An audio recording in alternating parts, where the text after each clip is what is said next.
স্বপ্ন যখন আপনি দেখবেন তখন আপনার করণীয় কি? স্বপ্নে বাগান দেখার অর্থ হচ্ছে কাজ এবং চাকরি, মানে আপনার চাকরি হবে, আপনি কাজ পাবেন। বাগান পড়ে যাওয়ার অর্থ হচ্ছে যে আপনি বেকার হয়ে যাবেন, আপনার একটা পতন হবে। কিয়ামতের আগে কোনো মুসলমানের কোনো স্বপ্ন ভুল হবে না। সে যা দেখছে রাতে সকালবেলা দেখবে তাই ঘটে গেছে। রাসূলুল্লাহ সাল্লাল্লাহু আলাইহি ওয়াসাল্লাম তিনি তার স্বপ্ন দিয়ে আয়েশা রাদিয়াল্লাহু তাআলা বলেছেন, আউয়ালু মা বুদিআ বিহি রাসূলুল্লাহি সাল্লাল্লাহু আলাইহি ওয়াসাল্লাম মিনাল ওয়াহয়ি আর রুইয়া সালিহা ফিন নাওম। রাসূলুল্লাহ সাল্লাল্লাহু আলাইহি ওয়াসাল্লামের কাছে ওহী আসা শুরু হলো স্বপ্নে, মানে স্বপ্ন দেখার মাধ্যমে। রাসূলুল্লাহ সাল্লাল্লাহু আলাইহি ওয়াসাল্লাম নবুয়তের প্রথম ৬ মাস কেবল স্বপ্ন দেখতেন। স্বপ্নের মাধ্যমে তিনি নির্দেশ পেতেন ৬ মাস। নবুয়ত কত বছরের? ২৩ বছরের। ২৩ বছরে যদি আপনি ২ ভাগ মানে করেন, প্রত্যেক বছরে যদি ২ করে করেন, তার মানে ৬ মাস ৬ মাস, তার মানে ২৩ দুগুণে কত? ৪৬। এই ৪৬ এর কারণে বলা হয় নবুয়ত, মানে স্বপ্ন, সুন্দর স্বপ্ন হচ্ছে সত্য স্বপ্ন নবুয়তের ৪৬ ভাগের ১ ভাগ। কারণ ওই কারণে, কারণ প্রথম ৬ মাস তিনি কেবল স্বপ্নে দেখেছেন। এই স্বপ্ন রাসূলুল্লাহ সাল্লাল্লাহু আলাইহি ওয়াসাল্লাম দেখলেন। রুইয়াল আম্বিয়া ওয়াহয়ুন, নবীরা যে স্বপ্ন দেখে এই স্বপ্নটা ওহী। কিন্তু আমরা যে স্বপ্ন দেখি এই স্বপ্ন কি? রাসূল সাল্লাল্লাহু বলেছেন, লাম ইয়াবকা মিনান নবুওয়াতি ইল্লাল মুবাশশিরাত। রাসূল বললেন, আর নবুয়ত, আমি তো শেষ নবী, আর কোনো নবুয়ত আসবে না, কোনো নবী আসবে না, কিন্তু মানুষের কাছে মুবাশশিরাত আসবে, সুসংবাদ আসবে। সাহাবায়ে কেরাম বললেন, ওমাল মুবাশশিরাতু ইয়া রাসূলুল্লাহ, মুবাশশিরাত মানে কি? তিনি বললেন, আর রুইয়া সালিহা, উত্তম স্বপ্ন, ভালো স্বপ্ন, এটা নবুয়তের একটা অংশ। নবীদের কাছে ওই আসতো, এটা তোমাদের কাছে এইভাবে উত্তম স্বপ্ন আকারে এটা আসে। এবং রাসূলুল্লাহ সাল্লাল্লাহু আলাইহি ওয়াসাল্লাম আরো বললেন, ইযা ইকতারাবাজ জামানু লাম তাকাদ তাকযিবু রুইয়াল মুমিনি ওয়া রুইয়াল মুমিনি জুজউম মিন 46 জুজআম মিনান নবুওয়া। তিনি বলেন কিয়ামতের আগে কোনো মুসলমানের কোনো স্বপ্ন ভুল হবে না। সে যা দেখছে সকালে রাতে সকালবেলা দেখবে তাই ঘটে গেছে। এবং এটা আমাদের জীবনে অসংখ্যবার ঘটেছে। রাতে স্বপ্নে দেখে সকালবেলা তাই ঘটেছে। এটা কিয়ামতের নিকটবর্তী হওয়ার একটা আলামত। এখন আপনাদেরকে যেটা প্রশ্ন করতে চাই তা হলো যে, স্বপ্ন যদি কোনো একজন মানুষ দেখে তাহলে তার করণীয় কি? যেহেতু স্বপ্নের আলোচনাটা এসে আপনাদেরকে একটু বলে নিই। স্বপ্নের ব্যাখ্যা সম্পর্কে ইবনুল কাইয়্যিম রাহিমাহুল্লাহ তিনি বলেছেন, যেমন ধরেন স্বপ্ন বাস্তব জীবনে এমন কিছু জিনিস আল্লাহ সুবহানাহু ওয়া তাআলা আমাদেরকে ঘটবেন আমাদের জীবনে, যেটা স্বপ্নের মাধ্যমে আল্লাহ সুবহানাহু ওয়া তাআলা আমাদের কাছে এটাকে ইঙ্গিত বা প্রতীকী বার্তায় প্রেরণ করেন। আচ্ছা, যেমন ধরুন আপনি যে স্বপ্নে কাপড় অথবা জামা দেখেন, তার মানে হলো আপনার দিন এবং ধর্ম কি হবে? আপনি ভালো দিনদার হবেন। যদি কাপড় ভালো এবং বড় দেখা যায়, তার মানে আপনার দিন অনেক বড়, আপনি অনেক মুত্তাকি পরহেজগার লোক হবেন। আর যদি দেখেন আপনার কাপড়টাকে মলিন, সংকীর্ণ, ছেঁড়া ফাটা, তাহলে বোঝাবে যে আপনার দিনের মধ্যে অবনতি ঘটেছে। অতএব জামা কাপড়ের দিনদারির ইঙ্গিত বহন করে। দিন ধর্ম যেমন মানুষের আত্মাকে রক্ষা করে, পোশাক তেমনিভাবে মানুষের শরীরকে রক্ষা করে। এই কারণে এটা দেখা হলো এটা। আমি কয়েকটা ইন্টারপ্রিটেশন আপনাদেরকে বলে রাখছি। আচ্ছা, তারপরে হচ্ছে কি, স্বপ্ন যদি আপনি আগুন দেখেন, তার মানে আপনি কি ফিতনা বা বিশৃঙ্খলা বা অরাজকতা এর মধ্যে আপনি পড়ে যাচ্ছেন। আগুন দৃশ্যমান, মানে ধন সম্পদ জ্বালিয়ে দেয়, আর ফিতনা অরাজকতা মানুষের অন্তরকে জ্বালায়। এই কারণে আপনি খুব বিপর্যয়ের মধ্যে, একটু বিপদের মধ্যে পড়বেন যদি আপনি স্বপ্নে আগুন দেখেন। আচ্ছা, স্বপ্নে যদি কেউ নক্ষত্র বা তারকা দেখে, তখন এর অর্থ হচ্ছে আলেম ওলামা, জ্ঞানী গুণী বা কার মানে ইত্যাদি হবে। আলেম ওলামা এবং জ্ঞানীরা মানুষকে পথ প্রদর্শন করেন, আলোর সন্ধান দেন এই কারণে। আচ্ছা, আমার নিজের গল্প বলি। আমার মা বলেছেন যে ছোটবেলায় উনি স্বপ্নে দেখেছেন যে আকাশে বিশাল বড় তারকার মতো, অনেক বড় তারকার মতো একটা ফুল, বিশাল বড় একটা ফুল, এবং এটা তারকার মতো করে এরকম ফুল। তো তখন আমি খুবই ছোট, আমার বাবা মারা গেছে। তো উনি, আমার মা বলেন যে আমাদের এলাকায় সবচেয়ে ভালো আলেম, আমার বাবার বন্ধু, ওনাকে গিয়ে বললেন। তো উনি বলেন যে আপনার একটা সন্তান অনেক বড় আলেম হবে। আমি জানি না কোন সন্তানের কথা এটা তিনি বলেছেন। তো এরকম স্বপ্ন কিন্তু মানুষের জীবনে ঘটে, এবং এই স্বপ্ন সত্যিকার ঘটে। তো যাই হোক, এরপরে কি হচ্ছে, নক্ষত্র তারকা যদি আপনি দেখেন তাহলে এমন হয়। আচ্ছা, স্বপ্নে যদি ইয়াহুদি দেখার অর্থ হচ্ছে যে দিন ধর্মের একটা অবাধ্যতা আসবে। খ্রিস্টান দেখা মানে হচ্ছে যে আপনার বেদাত প্রবর্তন হবে, মানে আপনি বেদাতের মধ্যে ঢুকে যাবেন, আপনি নিজে বেদাতি কাজ করবেন। স্বপ্নে লোহা দেখার মানে হচ্ছে আপনি শক্তি অর্জন করবেন, মানে প্রচণ্ড পরিমাণ শক্তি আপনি অর্জন করবেন যদি স্বপ্নে আপনি লোহা দেখেন। আচ্ছা, স্বপ্নে কেউ যদি দাড়ি পাল্লা দেখে, তার মানে হচ্ছে আপনি ন্যায়পরায়ণ একজন মানুষ হবেন বা ন্যায়পরায়ণতা আপনি পাবেন। স্বপ্নে সাপ দেখার অর্থ হলে আপনি শত্রু দেখবেন, এটা কিন্তু প্রচলিত আছে, আপনি জানেন। স্বপ্নে যদি আপনি নিচে পড়ে যেতে দেখেন, তাহলে বুঝবেন যে আপনার অবনতি হচ্ছে। আর যদি দেখেন আপনি উপরে উঠছেন, তাহলে আপনি অনেক উপরে উঠবেন, অনেক উপরে উঠবেন। আমাকে একজন একবার এসে বলল যে আমি স্বপ্নে দেখছি আমি লাফ দিলে উপরে উঠে যাই। তো আমি বললাম যে তোমার জীবনে এরকম একটা, তুমি এরকম বড় হবা। ইন্টারেস্টিংলি এরকম অনেকের জীবনে এমন ঘটে যে মানুষ এমন দেখে যে তিনি লাফ দিয়ে উঠে গেছেন। আমি একেবারে ছোটোবেলায় আমার এক স্পষ্ট মনে আছে, মনে যেন আমি যখন এরকম লাফ দিচ্ছি তখন আকাশে আমি অনেক উপরে একেবারে মানে অনেক উপরে, প্লেনের কাছাকাছি এরকম উঠে যাচ্ছে। এরকম ছোট ছোট এরকম অনেক স্বপ্ন মানুষের জীবনকে পরিবর্তন করে দেয়। আচ্ছা, কোনো অসুস্থ ব্যক্তি যদি আপনি স্বপ্নে দেখেন যে সে চুপচাপ ঘর থেকে বের হয়ে যাচ্ছে, তাহলে এর অর্থ হবে মৃত্যু। অসুস্থ ব্যক্তি ঘর থেকে বের হয়ে যাচ্ছে, মৃত্যু। আর যদি স্বপ্নে দেখেন যে তিনি কথা বলতে বলতে ঘর থেকে বের হয়ে যাচ্ছে, তার মানে হচ্ছে যে তিনি সুস্থ হয়ে যাবেন।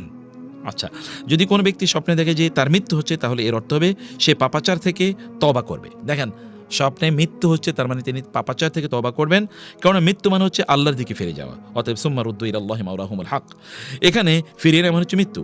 ওমর ইবনুল খাত্তাব রাদিয়াল্লাহু তাআলা আনহু তিনি হারিস ইবনে সাদ আত-তাবিকে বিচারক হিসেবে নিয়োগ দিলেন। একদিন হারেস মানে ওমর রাদিয়াল্লাহু তাআলা আনহুকে বললেন, হে আমিরুল মুমিনিন, আমি স্বপ্নে দেখলাম চাঁদ আর সূর্য যুদ্ধ করছে আর নক্ষত্রগুলো দুপক্ষে বিভক্ত হয়ে গেছে। ওমর রাদিয়াল্লাহু তাআলা আনহু এই কথা শুনে বললেন, তখন তুমি কার পক্ষে ছিলে, চাঁদের পক্ষে না সূর্যের পক্ষে? তিনি বললেন, আমি চাঁদের পক্ষে ছিলাম। ওমর রাদিয়াল্লাহু তাআলা বললেন, তাহলে আমি তোমার নিয়োগ প্রত্যাহার করে নিলাম, কারণ তুমি একটা মুছে যাওয়া শক্তির পক্ষে ছিলা। আল্লাহু আকবার। মানে চাঁদের তো নিজস্ব শক্তি নাই, অতএব ও তো সূর্য থেকে ধার করা শক্তি নেই। অতএব তুমি এরকম শক্তির পক্ষে ছিলে, আমি তোমার ভুল নিয়োগ দিছি, অতএব তোমার নিয়োগ আমি উজ্জ্ব করলাম। বুঝতে পেরেছেন? এখানে এরপরে তিনি কোরআন আয়াত মানে উল্লেখ করলেন, ওয়াজআলনা আল-লাইলা ওয়ান-নাহারা আয়াতাইনি ফামাহাউনা আয়াতাল লাইল ওয়াজআলনা আয়াতান নাহারি মুবসিরাতান। তিনি বললেন, আল্লাহ তাআলা বলেছেন, আমি দিন এবং রাতকে আমি কি করেছি, তোমাদের জন্য নিদর্শন হিসেবে পাঠিয়েছি। অতঃপর আমি রাতকে মুছে দেই, আমি দিনকে নিয়ে আসি তোমাদের জন্য সবকিছু দেখার জন্য। অতএব রাতে চাঁদ উদিত হয়, এটা দুর্বলতার লক্ষণ, দিনে সূর্য উদিত এটা শক্তির লক্ষণ। অতএব আমি এটা করলাম এইভাবে। আর তুমি একটা বিভ্রান্তিতে নিহত হবে, এটাই বলেছেন। এবং সত্যিকার অর্থে পরবর্তী তিনি সিফিনের যুদ্ধে তিনি শাহাদাত বরণ করেন। স্বপ্নে বাগান দেখার অর্থ হচ্ছে কাজ এবং চাকরি, মানে আপনার চাকরি হবে, আপনি কাজ পাবেন। বাগান পড়ে যাওয়ার অর্থ হচ্ছে যে আপনি বেকার হয়ে যাবেন এবং হবে আপনার কি বলে একটার পতন হবে। তাহলে বোঝা যাচ্ছে স্বপ্নের কিছু ইঙ্গিত কেবল আমি আপনাদেরকে দিলাম যে স্বপ্ন কি হতে পারে। ইব্রাহিম আলাইহিস সালাম স্বপ্নে দেখেছেন, সেই প্রেক্ষাপটে আমি একটু সুযোগ নিলাম কয়েকটা জিনিস একটু বলার জন্য। এখন প্রশ্ন যে স্বপ্ন যদি আপনি দেখেন তাহলে করবেন কি?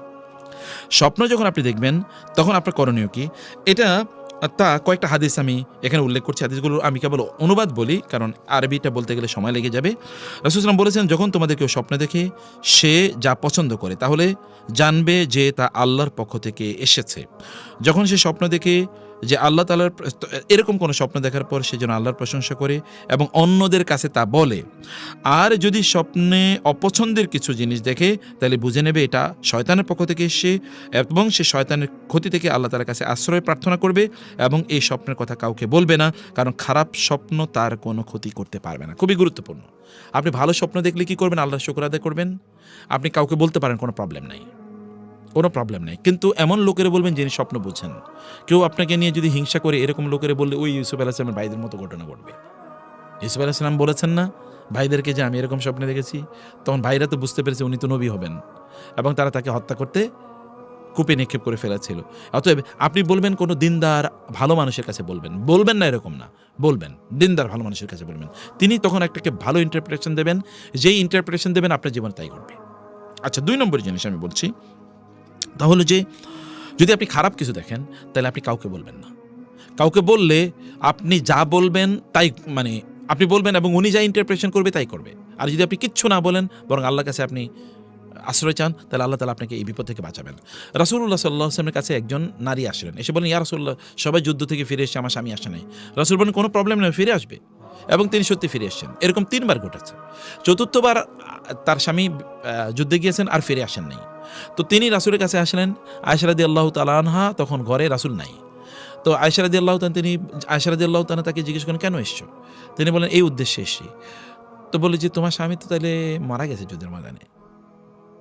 এবং কিছুক্ষণ পরে সত্যি সংবাদ এসে তার স্বামী মারা গেছে। এর মধ্যে রাসূল সাল্লাল্লাহু আলাইহি ওয়াসাল্লাম আসার পরে আয়েশা রাদিয়াল্লাহু তাআলা বলেন, ইয়া রাসূলুল্লাহ, একটা ঘটনা ঘটছে। কি? বলে, এরকম একজন নারী এসেছিলেন আপনার কাছে, আমি তাকে জিজ্ঞেস করছিলাম তার স্বামীর কী অবস্থা, মানে সে আমাকে বলেন তার স্বামীর কী অবস্থা জানার জন্যে। আমি তাকে জানার পরে বললাম, মনে হয় সে মারা গেছে। এরকম অবস্থা। কারণ স্বপ্নে সে মানে যা দেখেছে স্বপ্নের ব্যাখ্যা, সে এটা স্বপ্নের ব্যাখ্যা যে যুদ্ধের ময়দান থেকে তার স্বামী ফিরে আসে নাই, এটা সে স্বপ্নে দেখেছে।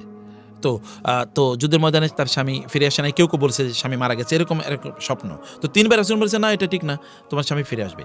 এবং চতুর্থবার রাসূলকে না পেয়ে আয়েশা রাদিয়াল্লাহু বলেন যে সে তো তাহলে মারা গেছে, তুমি তো খারাপ স্বপ্ন দেখেছো, সে তো মারা গেছে। যুদ্ধের ময়দানে, এবং সত্যি পরে তার লাশ চলে এসছে। রাসূলুল্লাহ সাল্লাল্লাহু আলাইহি ওয়াসাল্লাম আয়েশার কাছ থেকে শোনার পরে বললেন, তুমি এইরকম ইন্টারপ্রেশন দিলা কেন? স্বপ্নে তো ব্যাখ্যা এরকম দেয়া হয় না, এরকম দেয়া যায় না। কারণ স্বপ্নের ব্যাখ্যা যা দেয়া হয় সেটাই ঘটে। অতএব স্বপ্নের ব্যাখ্যা যিনি জানেন এমন ভালো মানুষের কাছে আপনারা স্বপ্নের কথা বলবেন। সুন্দর স্বপ্ন আল্লাহ তাআলার পক্ষ থেকে হয়ে থাকে, আর খারাপ স্বপ্ন শয়তানের পক্ষ থেকে হয়ে থাকে। কেউ স্বপ্নে খারাপ কিছু দেখলে বাম পাশে 3 বার থু থু করবে। আপনি স্বপ্নে খারাপ কিছু দেখেছেন, বাম পাশে, আপনি যেদিকেই ডান কাত হয়তো আমরা শুই, ডান দিকে আপনি 3 বার থু থু ফেলে তারপরে আপনি কি বলবেন, আউযু বিল্লাহি মিনাশ শাইতানির রাজিম। তাইলে এই স্বপ্ন আপনার কোনো ক্ষতি করতে পারবে না।